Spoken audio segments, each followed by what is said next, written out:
In the following interview, I sit down with Tessa Whittaker, the VP of RevOps at ZoomInfo and chapter head of Pavilion in Miami. We talk through using workaholism as a distraction tool and trying to process and navigate grief in a high-paced environment that never slows down. Grief brought on from the end of long-term relationships and from death and losing loved ones and folks that are really, really close to you. And then we chat about checking all of those boxes that we believe will bring us happiness, but somehow still feeling empty. And then having the courage on the other side of that to start all over and completely reinvent yourself from the ground up. And before we get into it, I do want to give a quick shout out to our partners, Optimizing.ai and Dreamfuel, for bringing this project to life. You know, most of us are heading into a new quarter, staring down the barrel of yet another big quarterly target and goal for ourselves and our teams. Dreamfuel gives leaders and their teams the tools, practices, and mindset to achieve seemingly impossible goals. I know it did for me personally. Their team of elite performance coaches can give you an edge when everyone is counting on you to win. And as of now, they are giving listeners of the Wake Up Call a complimentary one-to-one coaching session. Now, of course, they can't do this for everyone forever, so I would run and join the waitlist as soon as possible. And Optimizing.ai gives you the ability to finally stop guessing how your users are feeling. It almost sounds like sci-fi, but we can now use AI through a webcam to monitor vital signs, emotions, and stress levels. You can build true real-time emotional intelligence into your digital experiences. You can find out more about both of our partners in the show notes below. Please go support them. They are great teams doing great work and making our physical and digital realities a better place. This conversation you're about to listen to really hit home with me, and I know it will resonate with many of you as well. Please enjoy it.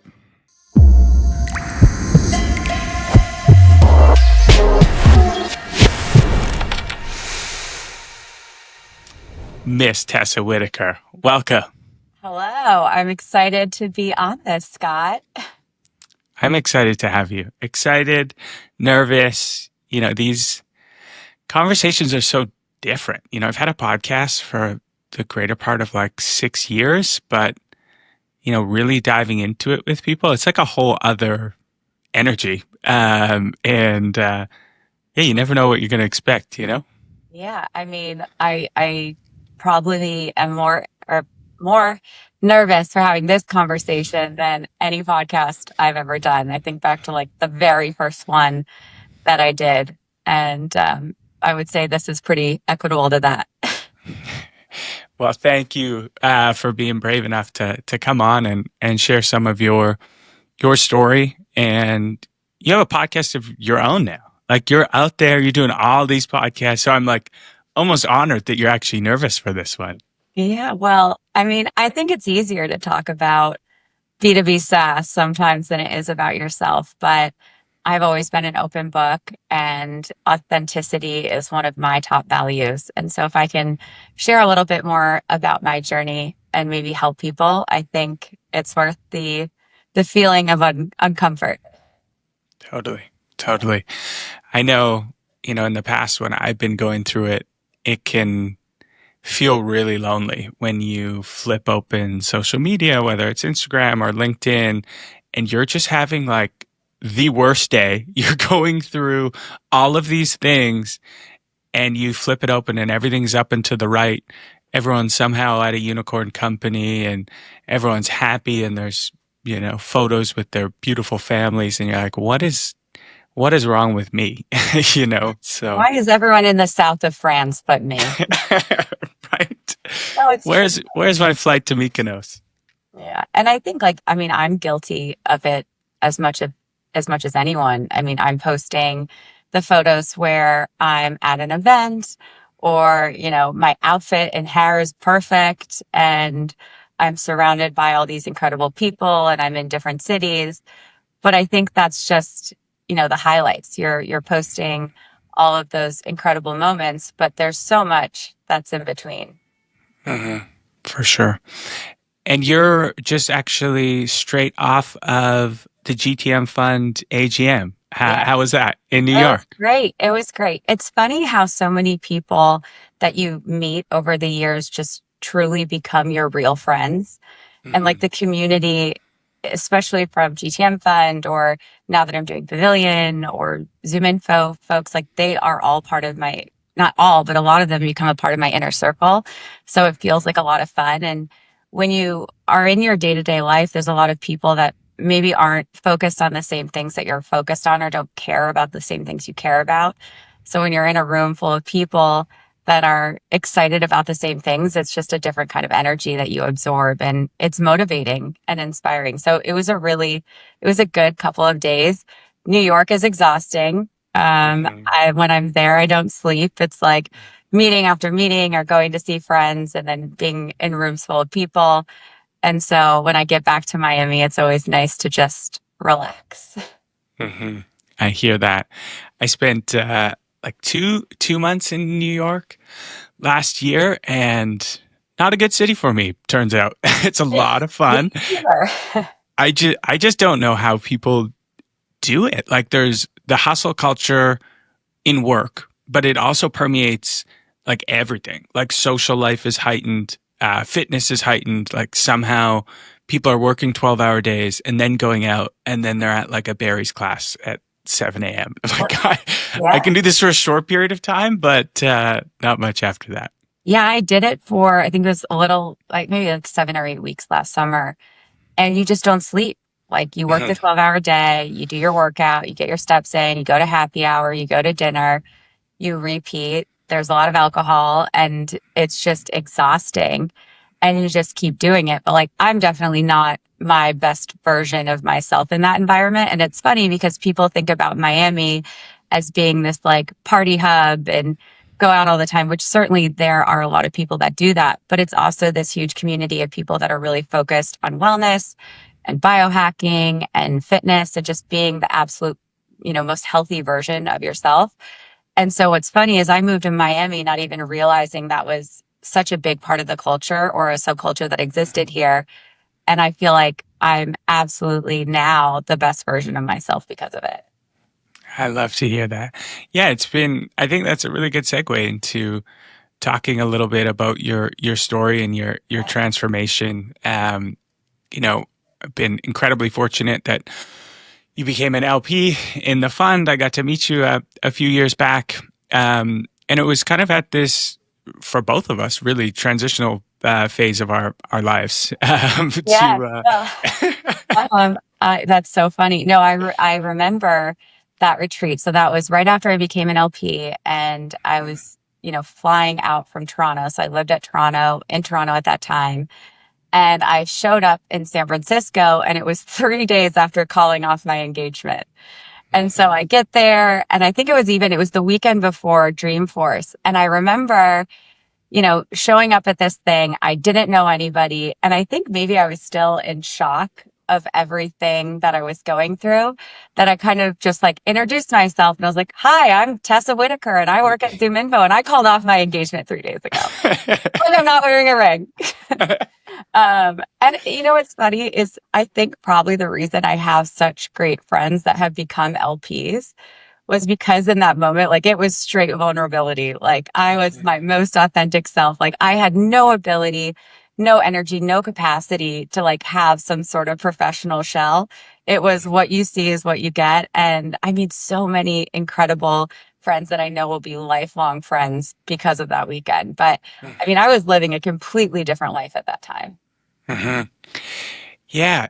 So tell me a little bit about, that life. Like that's super intense going through a breakup like that. And, for the listeners at that same time period, mine was a little bit later. It was about 3 months. I had the same thing, Yeah. happen to me. So we kind of bonded over that. And I know the intensity of feelings that come with that, but walk me through kind of that time period because Yeah, of course.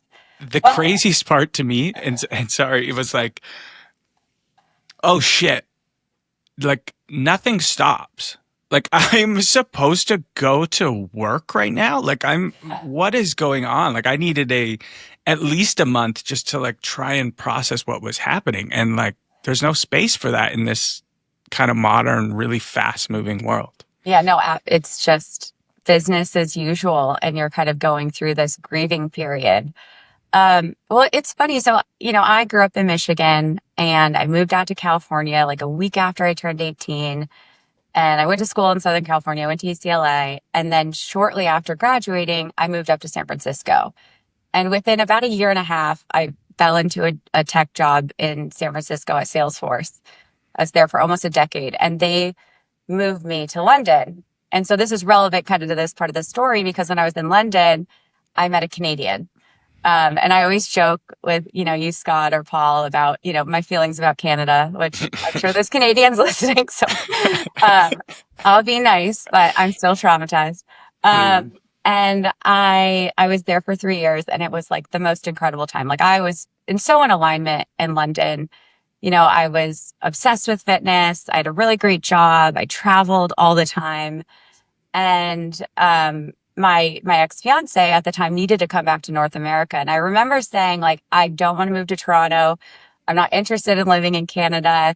Like for me, where I live, it's so important. Like it is one of the most important things to me is being in alignment. Like I've never understood why someone wouldn't want to live where they want a vacation, because then you get to like wake up every day and your surroundings are in alignment with the things that you love.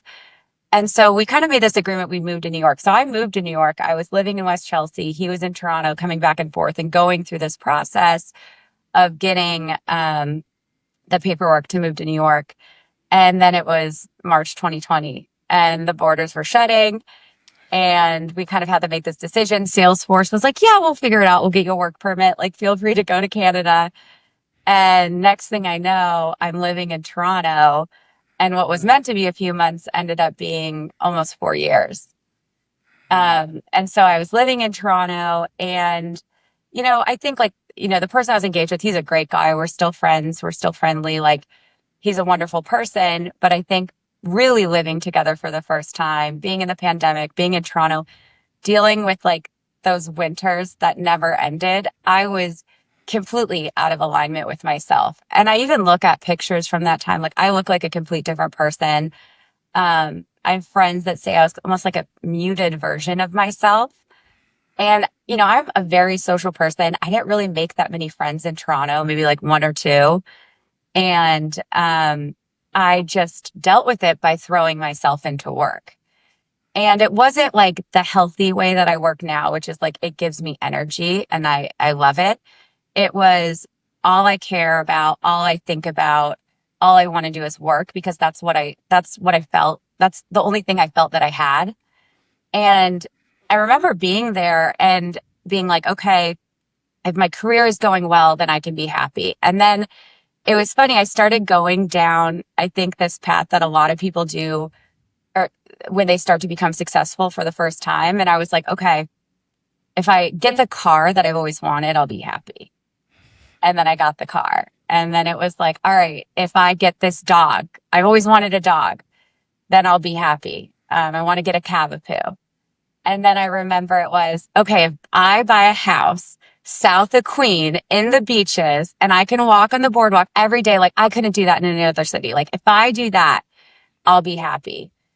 And I remember sitting there and I'm like in this house and I've got this dog and I've got the fiance and I've got the ring and I've got the car. And I was this shell of a person and I was terrified. I didn't know what to do. I didn't know how to get out. And I just kept thinking like, this can't be my life. Like this can't be my life. But maybe if I make more money and I buy more things or I hired a stylist. I got all new clothes. Like I was doing everything, but it was funny. It was like throw myself into work to distract myself and then maybe buy these things and maybe I'll be happy. And it's just none of it was working. Um, and I didn't realize it even myself. Like I was so numb to it at that point that it took, two friends visiting that summer. So this would have been, a month or two before I met you, Scott. And my first friend came to visit from the UK, and we went out to dinner, and she said, I think you, I think you've got to leave your partner. And what was funny about that is like, she's very British and very proper, and my British friends probably wouldn't overstep that boundary ever before. And I was like, wait, what are you talking about? And then it was like instant. I started looking around and I was like, oh my gosh. But she was the first person and the only person that said something to me. And then coincidentally, 2 weeks later, my other best friend from London came to visit. And we're up at a lake. We're in Muskoka or in Fort Carling. And I say to her, this other friend said this thing. And she's like, oh my God, thank God. She's like, you're miserable. And I was like, I am. I didn't know. And it was funny. We finished out that week and I was really quiet and not entirely myself. And we dropped them off at the airport. We went back to our house in Toronto and I was like, hey, so think we should call this off.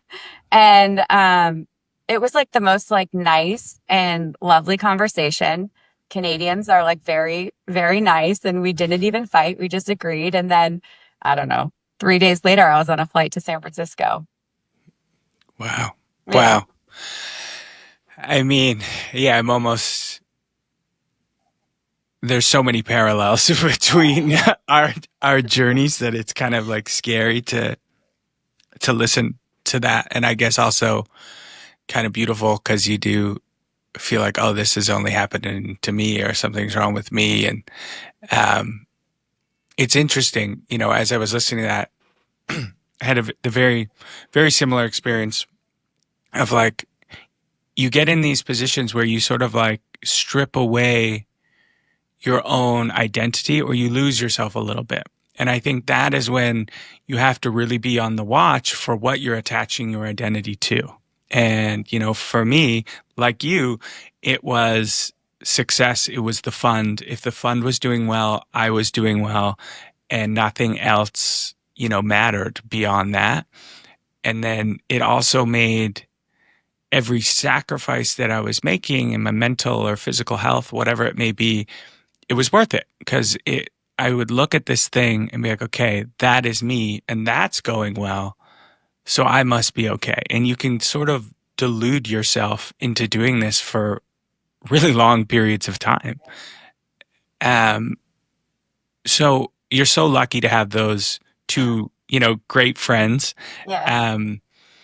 If there's someone who's listening to this that maybe doesn't have a great support system around them right now, but maybe they feel like that muted version of themselves. And I think that's a really good way of putting it. I think I was a muted version of myself for about 4 years, heightened in some ways. Like Yeah. I would almost overcompensate in some of the other areas of my personality, but certainly muted in like who I actually believe I am. What would you say to that person, or what would you say to Tessa before your friends, came and acted as a mirror for you? Oh my gosh, what a great question. Um, I think like it sounds so cliche or cheesy, but it's never too late to start over. And I think about, I was so afraid that I would be too old to ever meet anyone again, or like, I can't imagine dating someone or someone wanting to date me. I was 32. I'm like 4 years old. I mean, I'm 36 now. And I remember because I had those thoughts over time and um, and so it was just this fear of like, I'm too old to start over. And now from when I started having those thoughts to now, like I feel so young, and I actually feel younger now than I did then because I'm living a more authentic life. But I think the thing, even outside of that, I would tell myself is when you start negotiating with yourself in your head, that means you're not listening to your gut. And like I spent a lot of time negotiating with myself and or trying to convince myself that the feelings that I was having weren't valid. But really that was my gut. That was my inner self telling me that it was time to make a change, but I wasn't ready to hear it. Mm-hmm. And Mm-hmm. so I have this big thing that I think about all the time is I don't negotiate with myself anymore. And that can be when I'm negotiating with myself about a relationship or negotiating with myself about a job, or the big one would just be like a day to day negotiating with myself of like, if you don't work out now, you can work out later. Like I just don't have those conversations anymore. I just do what I want to do in that moment. Um, and not try to talk myself out of something because it'll be hard. Mm-hmm. It's interesting that you bring that up. It's very, very Kobe of you, this mentality. But it's something I've been thinking about. Like I have more kind of free time now, and I'm thinking about where I want to spend it, and I'm really focused on health and wellness and spirituality. But if I'm honest with myself, I'm still pretty fucking burnt out, and my nervous system is pretty shot, and so I have these negotiations with myself all the time, and coming from the world of sales and VC, what's frustrating is I'm a pretty damn good negotiator, including with myself. And so that is something I'm trying to integrate more. Talk me through that mentality. So let's say you have a really hard decision to make. You have a tough conversation at work, or it's 6 a.m. You don't want to go to that class. Like, what is the process? Because you're human. You're going to have this little voice in your head when you don't want to do something. Walk me through the process in your mind, because I think it's something I need to learn right now. Sure. I think that I've gotten better with it through cold plunging, which sounds like so like tech founder, like cold plunges solve everything. But no, this practice of like you go in and you instantly have to get centered and focus and clear your mind. It's really practicing mindfulness. And so the thing, it's like when that alarm goes off at 5:30 and I'm getting out of bed and I have to go for a run. So I'm training for a marathon right now. I'm running New York in November. Congrats. Thank you. I don't I'll just congratulate you after. and I don't want to go on that run. And I'm like starting to go through, okay, well, if I don't run now, I can run later. And I start to identify that negotiation that's starting to happen. It's like, I'm just going to practice mindfulness and quit thinking about it and just get really present and just keep moving forward. So like, I'm not going to think about I'm not going to even entertain a conversation with myself. I'm just going to keep putting one foot in front of the other and stop thinking about what I'm about to do until I'm out front and starting the run. And it's funny. It like reminds me so much of like the first time I've gone skydiving. The first time I went skydiving, I've gone twice, and it was, me getting in a plane. I'm like, I'm not thinking about what I'm about to do. I'm like scooching forward in the plane. I'm like, I'm not thinking about what I'm about to do. Like just not allowing myself to even think about what was next, just continuing to go forward until like you're hanging out of the plane and you're like, okay, well, actually I'm doing this.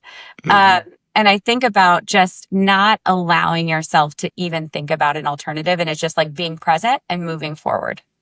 Mm-hmm. Mm-hmm. I like that. There's this quote, and I'll probably say it way too much on this podcast, but I really like it. And it's the quote is, "Discipline is the highest form of self-love." And I really, really resonate with that, because you're basically sacrificing your now for a better version that your future self gets to live. So like, what a beautiful thing to do.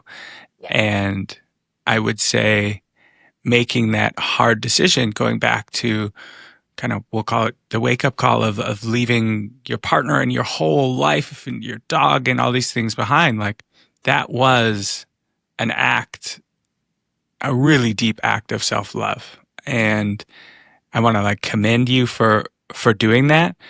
And for how did you get the courage to do that? It's so funny because it's so similar to what I just said. It was the friends that were there, this is all within a 3-week period. And it was, we dropped them at the airport. And then an hour later, I did it. It was almost like I made the decision and I didn't allow myself to think about all the things that were going to happen next. I was just moving forward to what I knew was the next step. And I think sometimes, so often, people think of, okay, I know I need to do this thing, but then I have to figure this out, and I have to figure this out, and I have to figure this out. And the truth is you don't need to figure out absolutely everything if you're going to make a decision to change your life.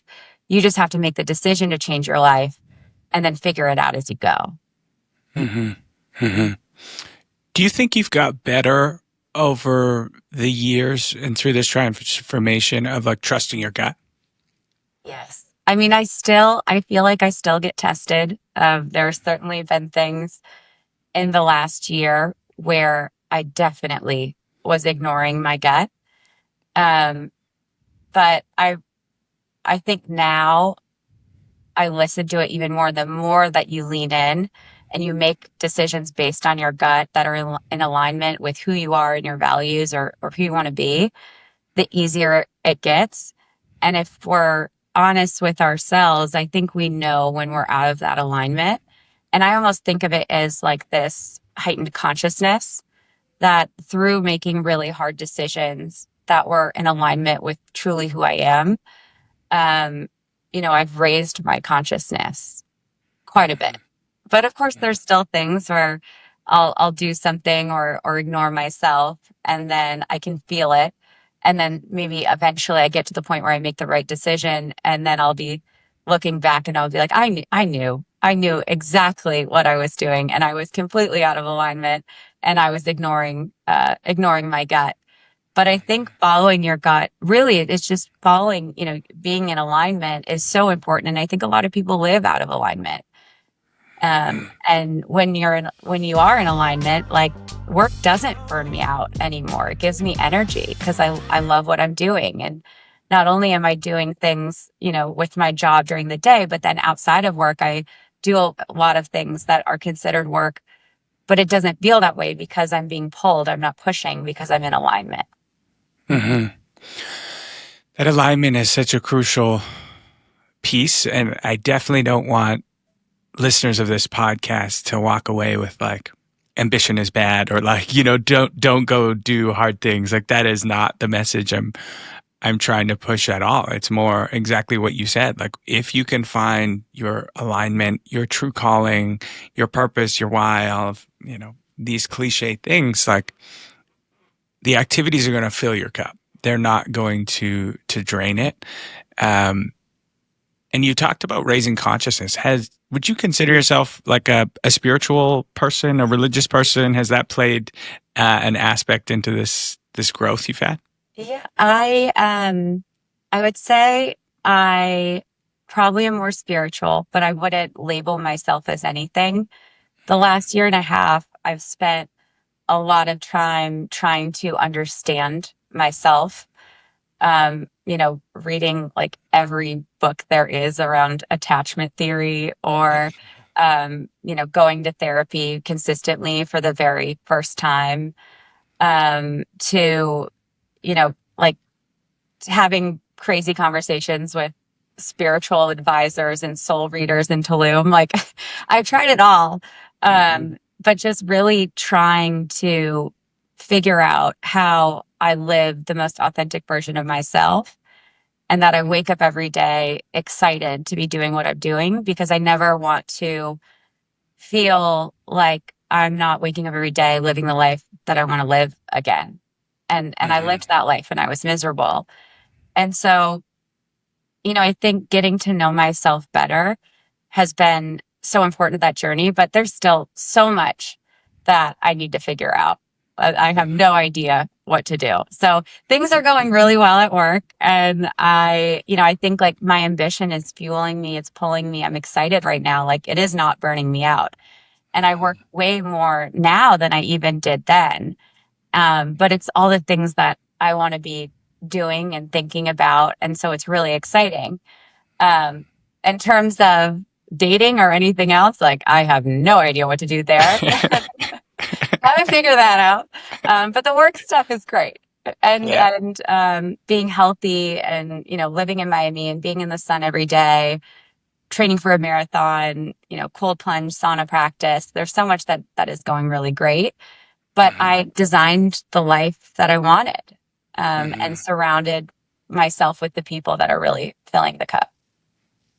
I love to hear that. And I think, when you go down this path of like alignment, you talk about still figuring it out. Like, I don't think that path, there is no end goal. Yeah. There is no outcome. We're all going to be figuring it out, hopefully deep into our 90s and staying curious and exploring new things.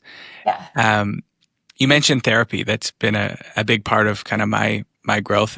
I think I fired like 6 therapists. At one point, I had like a spiritual teacher, a therapist, and like a performance coach going because I was losing my mind. How has your experience with therapy been going for the first time in your 30s? Because it reminds me of what you said earlier. It's like it's never too late, and I think there's people that write off therapy simply because it's never been part of their life. So they're like, "Oh, I'm good. Like I've always dealt Yeah. with stuff. Why do I need to do this thing?" That's such a great question. So I think people feel, and I guess maybe I'm projecting, I felt that starting therapy would be too hard because there was so much context. Like, oh my gosh, like how am I going to fill in this woman or man with 36 years of my life? And there's no way that they can help me unless they have every single detail of everything I've been through forever. And I just don't think that's right. And in fact, when you start going, you realize quickly that like certainly there'll be themes that you bring up or certain things that you talk about, but it doesn't have to be in order of every year and everything that you've ever done to get to this point. It can really just be what you're working through in that moment or that week or that month that they can really help you get through by asking you questions that make you look within yourself or even challenge how you're thinking about something that you're not capable of challenging yourself. Hmm. Hmm. And so I just like, getting started. yeah, I would urge everyone to get started if it's not part of your practice. And yeah, I'm with you on this idea. I think that's part of why I'm drawn to traveling so much. So, like, if you meet a new therapist, let's say, they're meeting the Tessa that is that person. You want to explain all this context, but they don't really like care. You can dive into that later. They're seeing you for you and where you're at in that moment. And similar when you're meeting new people on the road, it's kind of like this brand new mirror that shows you who you are in that Right. present moment, which can be incredibly powerful. I'm like, oh, maybe I have made some headway, or oh shit, that's not how I wanted to show up. Maybe I haven't made some headway. Um, so yeah, that's big. Okay, I And want to. Yeah, go ahead. I was going to say something that you said about how people that meet you where you are or where you are now, they are seeing who you are, as you become, like not who you were 5 years ago or 10 years ago. And, I've moved quite a bit every 3 or 4 years, and I'm so fortunate that I've made a lot of friends every time I've moved. But it is funny how people that have known you before almost hold you to a standard of who you were before, and they're not always comfortable with that change or that growth. And that's been something that's been very interesting for me to witness. Yeah, I've seen it firsthand. One of my really, really dear friends partied pretty hard when he was younger. I guess we all did, but he, especially did. And, he grew out of that phase, did a ton of work on himself. He's the best guy ever. Um, but a lot of people would mirror that person back to him. And so it was almost like a self-fulfilling prophecy because this is how all the people saw him. So sometimes when he was out, he would like just go into that character again. And it took him changing his environment to fully flourish. And now he's like killing it and um, much more kind of aligned. But it is interesting. You kind of have to help people update their software of you. You know, it's like, here's who I'm trying to be. This is like the new vision. And sometimes that's even a conversation. You know, you can't just expect everyone to, catch up with all these things that you're doing. Yeah, I agree. Yeah. So I want to go maybe to an uncomfortable period, which, and this is maybe projecting, but you make this huge decision. You build this life that you thought you always wanted. You get it. You realize this is not the thing. You walk away. When that big moment happens, I know for me, when my breakup happened, also leaving, the fund, stepping down, there's this moment where you get a bunch of chemicals in your brain and you're so excited and you're like, all right, this is new and this is exciting. And then there's kind of this valley that comes and it's filled with self-doubt. Oh my God, what did I do? Why did I do this? You start like very much a grieving process of this old life and this old identity. And it can be really, really painful. Is that something that you went through as you were rebuilding? Um, it's funny. So initially, no. But when I went through the process moving to Miami from Toronto, getting the condo, starting, this new life in Miami, I was living my absolute best life. And I remember I never even cried. Like there was no emotion. I was so relieved. I was so excited. I just was moving fast and really eager to see what kind of life that I would build. I was just so excited to be moving forward. And it was funny is I had this really short relationship last summer. I mean, it must have been, I don't know, 10 weeks long, maybe last 8 weeks. And it ended pretty badly. And I remember after that, like it was the most devastated that I have ever been. But of course it wasn't, about that breakup. It was that for whatever reason that I had turned this faucet off on having any emotion and going through this kind of short but fun and intense relationship forced me to almost wake up and turn on those emotions. And so September, October, and like even into November of last year, I remember I woke up every day and I cried. I remember I started grieving my mom, who had passed away 3 years prior, that I had never really grieved before. And I feel like I started processing all of these emotions. And I think as maybe a survival instinct of everything I was going through before, I had just turned that all off. And for whatever reason, maybe the intensity or the feelings that I felt over the summer and having that come to an end, it just allowed me for the first time to open up. And so it was like 3 months of grieving my past life, grieving lost parents, grieving all of the person I was before, grieving the past version of myself that I went through. And that's when I really intensely got into therapy. That's when I started journaling every single day.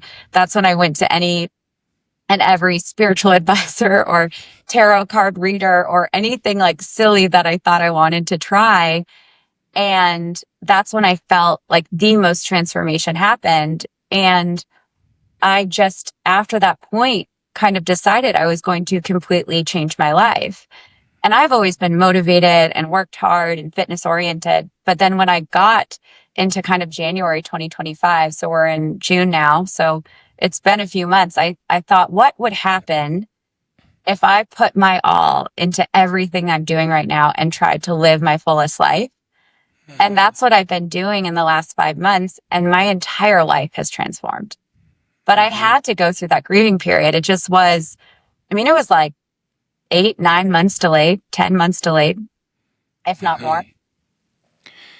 Thank you for sharing that story. And I think a lot of people can resonate with that, a smaller scale for me, but even this, the AGM we had last week, I didn't grieve much about like the fund and this whole thing I built and then walked away from. And then I saw a lot of those photos and I was like, fuck? What did I do? I wanted to be there. And it was a really weird process. And it's funny how these seemingly smaller events can trigger some really deep feelings if you don't process them and you don't create that space.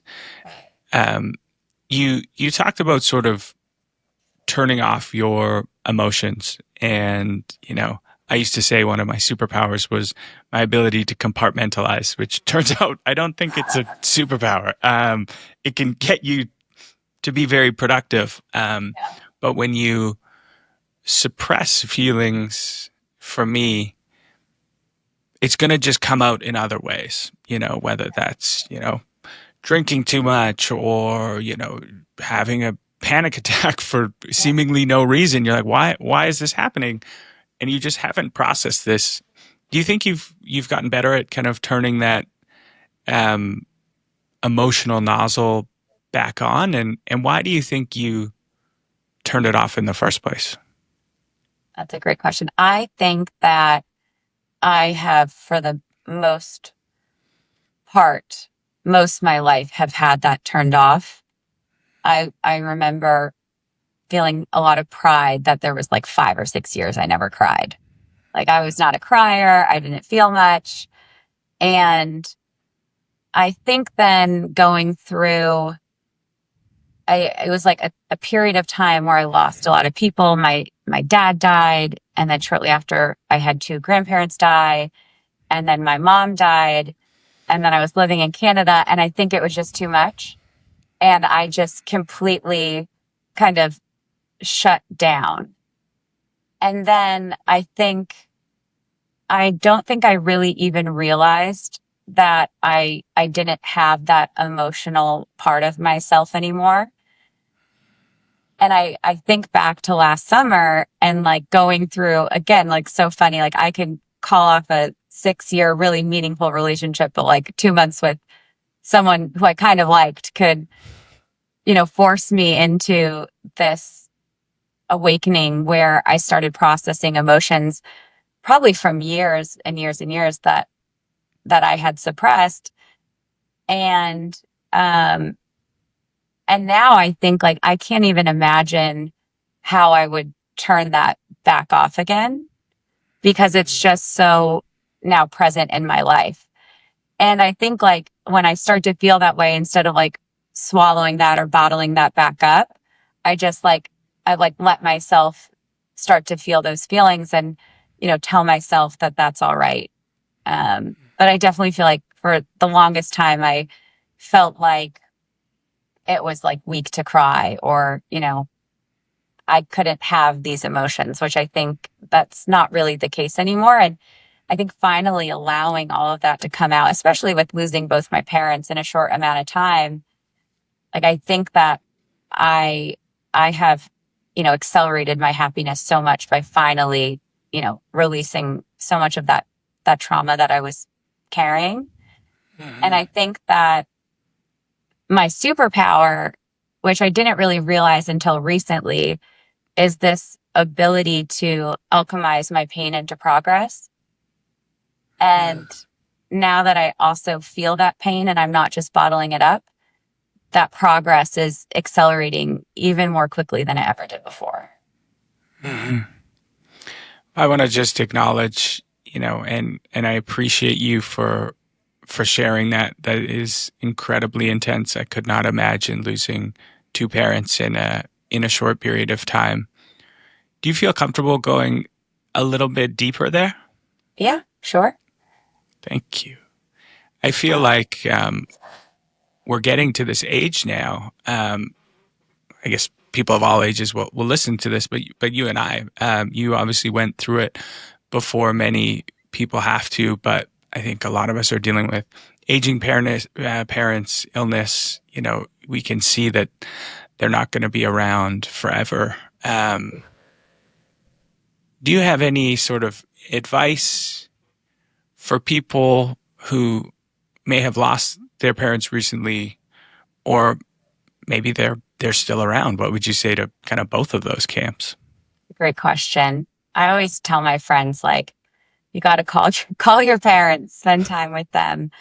Um, I mean, really, especially if you kind of live far away, if you think about, if you're going home once or twice a year and, your parents are older, like that might mean you only see them 10 or 20 more times. Like if you really do the math on it, if you don't live near your parents, you live far away. So it's just really important, to, spend that time and making sure that you talk to them more because after, I think it's the thing that you miss and maybe regret the most.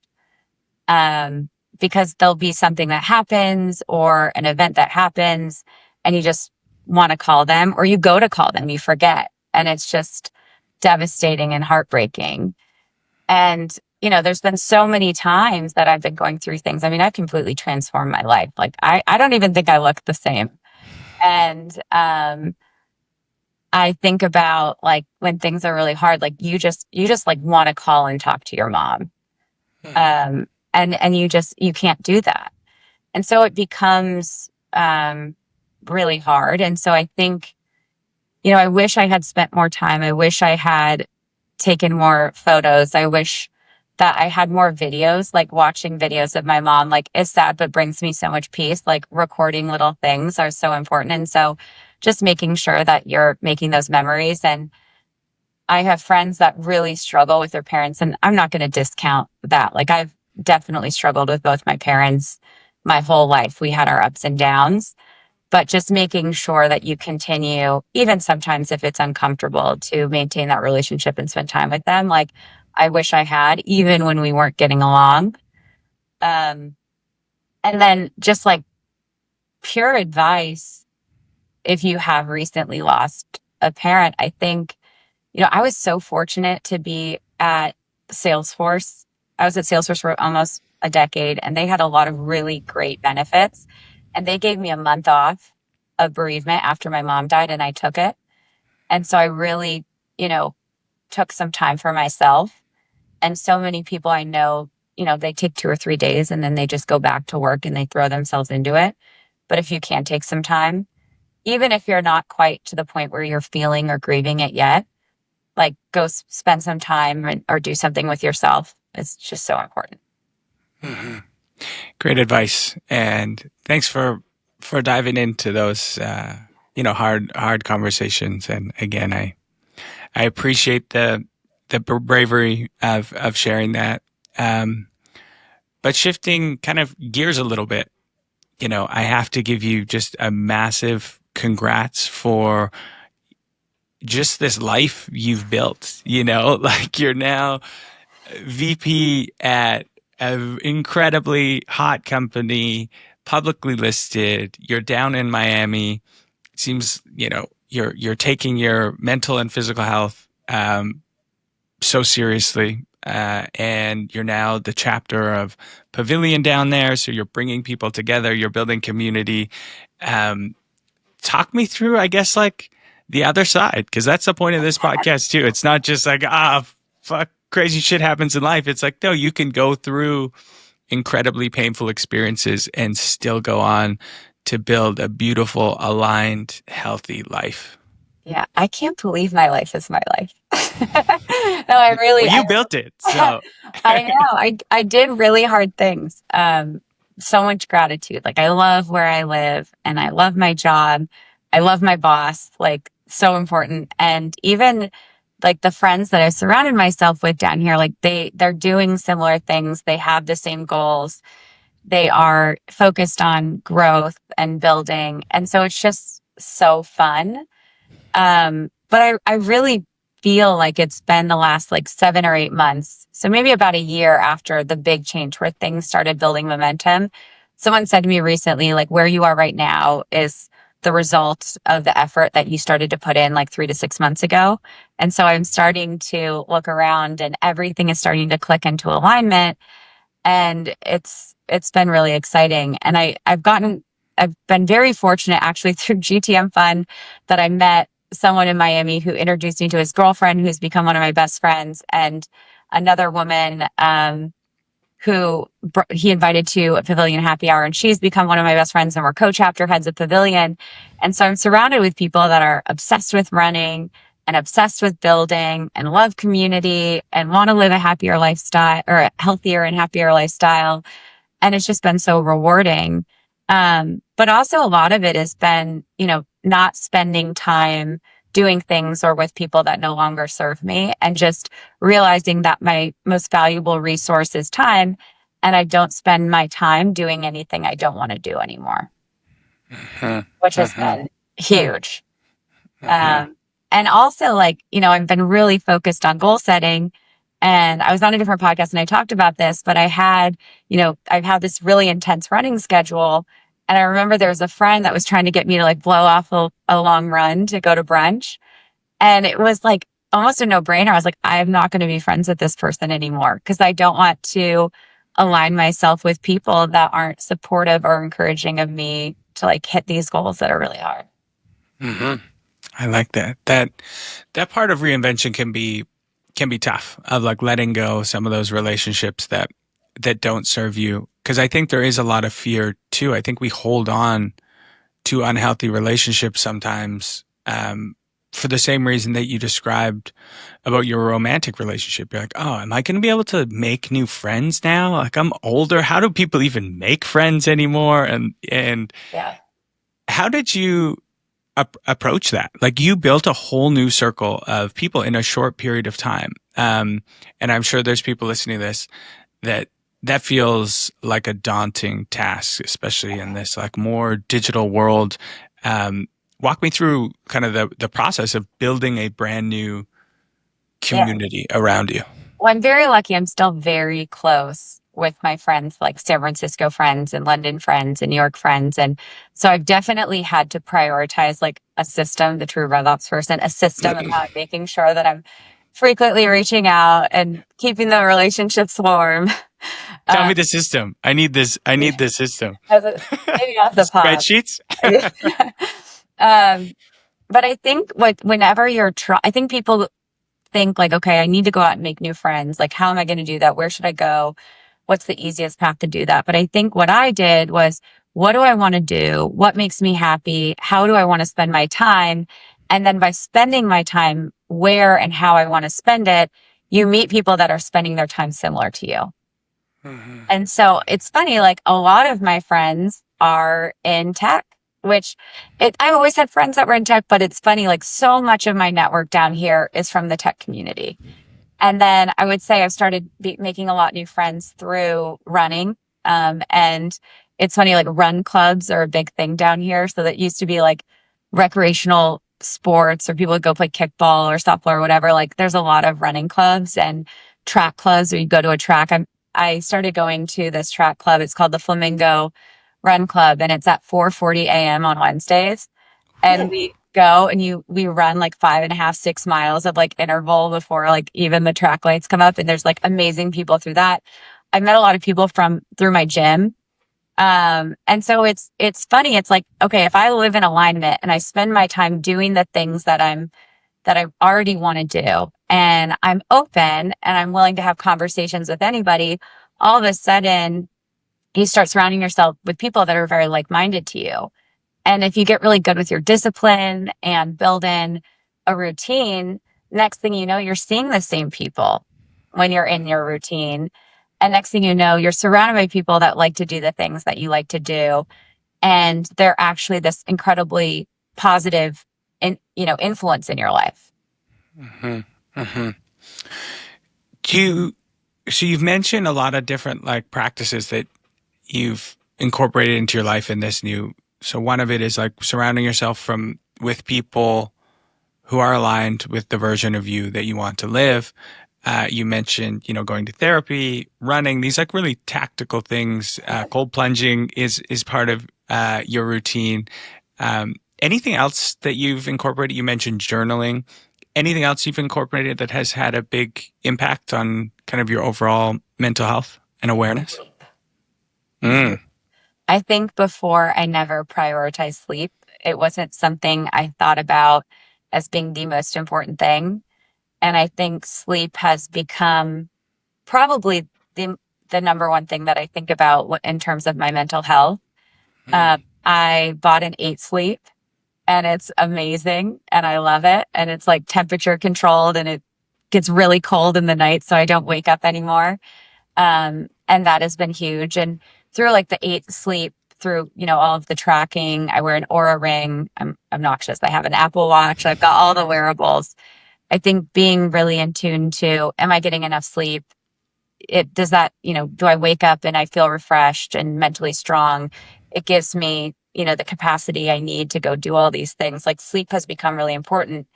And then what's funny is because I'm prioritizing sleep, I've definitely deprioritized alcohol because if I drink, then I sleep terribly. And then of course the running in that practice. So I think, the amount of alcohol I drink is so much less than it's ever been in my entire life before. Um, and so I think sleep has actually become such a positive influence in my life. It allows you to say no a lot more. Mm-hmm.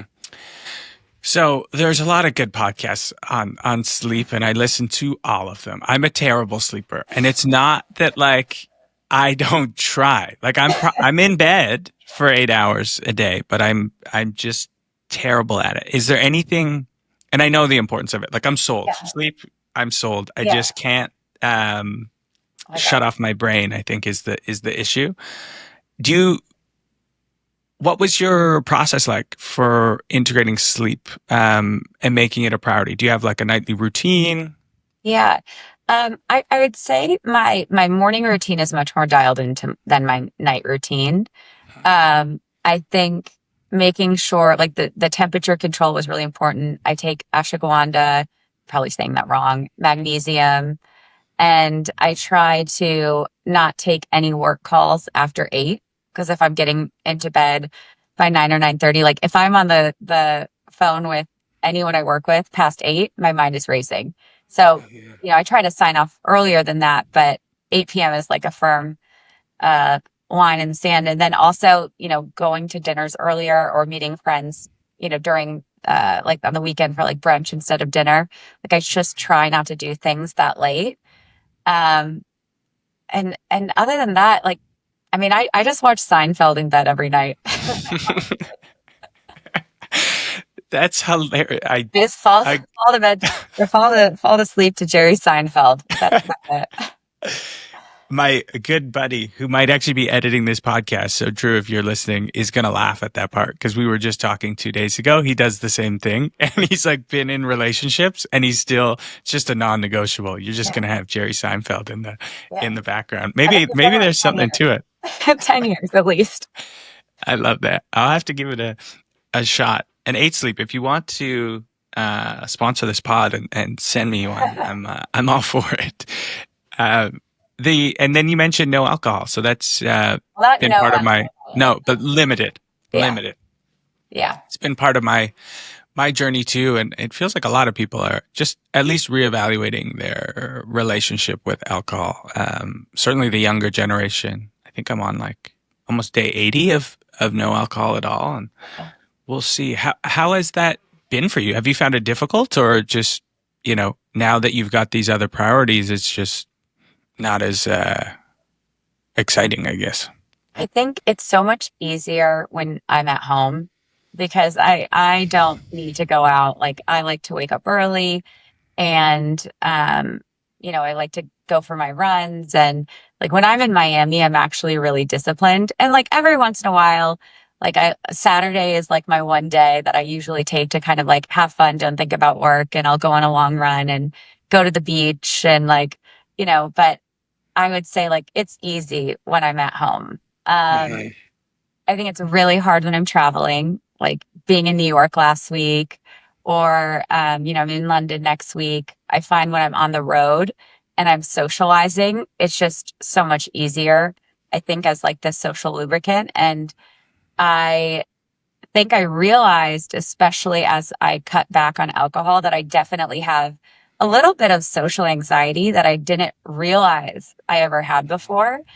And so when I'm going in rooms full of people, I mean, a lot of times I'm one of, a very small group of women. Like it is a little bit easier when you have a glass of wine to feel a little bit more comfortable. But, especially for work. Like I'm still one of, the only women in the room most of the time. Mhm. Is that's still the case? Hey, that's crazy. We've Oh been yeah. trying to work on that for years, but particularly, yeah, where you have kind of gone to VP level, um, it's still primarily men.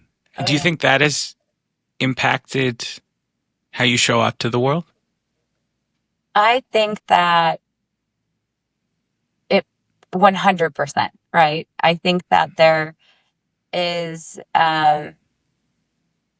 there is something to be said about getting more comfortable feeling uncomfortable. It's weird to even say like, oh, it's uncomfortable. Like I think I used to not even allow myself to say, oh, it's uncomfortable. I just be like, oh, I'm fine. I grew up with big brothers. Like I have no problem being the only woman in the room.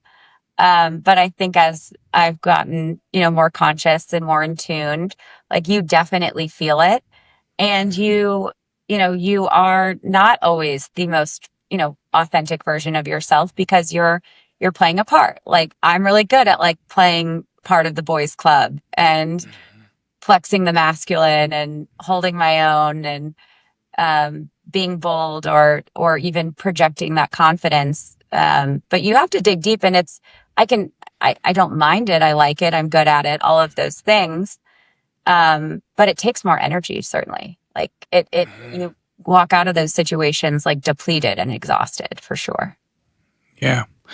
I wonder if that, I didn't think of that, but I wonder if that played into part of your turning off emotions, because I feel like I've certainly seen in workplace environments, because wrongly women are labeled as more emotional in a workplace. I think many executive women that I've worked with kind of swing the other way and like show very, very little emotion Yeah. um, in order to like combat that stereotype. Yeah. I don't know. I think you're definitely how you act or how you show up or how you talk is, I think, definitely judged more. I can't imagine it's Mhm. not. Um, I think that I have to be very careful, like, of, you watch people all the time, like, men will get in like a fight in a meeting or disagree. And like, if I were to do the same thing, like, I'm sure I'd be labeled as difficult. And that's not like just to my company, that's anywhere at any company or, in my past lives. But I definitely think that, you feel this need to be in control of your image at all times. You want to show up a certain way and dress a certain way and make sure you're perceived in a certain way. And like, there's not a lot of women at the top. Like, I wish there was more, but there's not. And so I think just making sure that you play the part, like, becomes part of it all. Hmm. You Hmm. know, you don't see a lot of women in a lot of these rooms. Yeah. Well, the next generation is going to be able to see you and mirror after you, which is pretty cool. And all the stuff you're doing with Pavilion, certainly through the photos and things, I see more female representation. So I think that's really cool that you're focused on that. Um, well, Tessa, I want to thank you. I know, again, this is not the most comfortable thing to do on the middle of like a Thursday. You've got to probably go to some meetings and talk about ARR and lowering CAC and marketing attribution and all that good stuff after a pretty intense conversation. But I commend your bravery. For what it's worth, I'm very proud of you in your journey. It's been cool to witness. So Thank you. And thank hey, you. And I'm proud of you too. This is amazing. Like, I'm so excited to see where you go next and what you do with this. And what you're doing is so important. And a lot of people aren't brave enough to do this either. So thank you for thinking of me and letting me be a part of it. of course, thank you so much. And to all our listeners, we will see you all next week.